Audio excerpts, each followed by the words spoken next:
Your Alaska Link weather for Fairbanks and the interior. It was a beautiful start to our final day of 2024 with some gorgeous sunshine across much of the North Slope through the interior. Still very limited daylight this time of the year, which is making for some good viewing of the aurora that is ongoing and expected to even be viewing into Thursday. So if you're looking for your chance, there is still some hours to get out there and see that here as we head into our Thursday morning.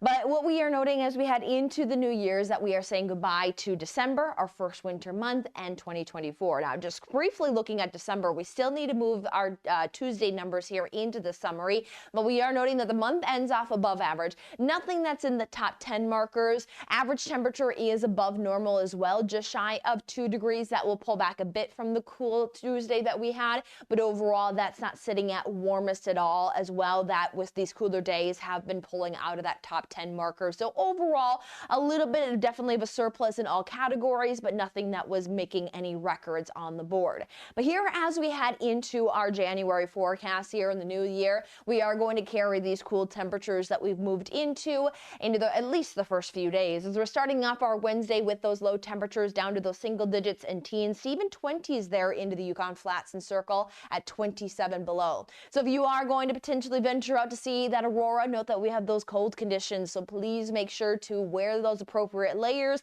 as well as make sure that you're limiting that outdoor time. The clear and cold forecast is going to take us at least into the weekend, where we are tracking also times of some brisk wind chills, where some communities will even receive some of those wind chills down to nearly 50 below. So many may have some days off here as we roll into the new year. So if you are planning on doing some traveling or getting outdoors, again, really please try to limit that as we have these cooler conditions in place. As we will note that next week we are going to talk a turnaround in that forecast.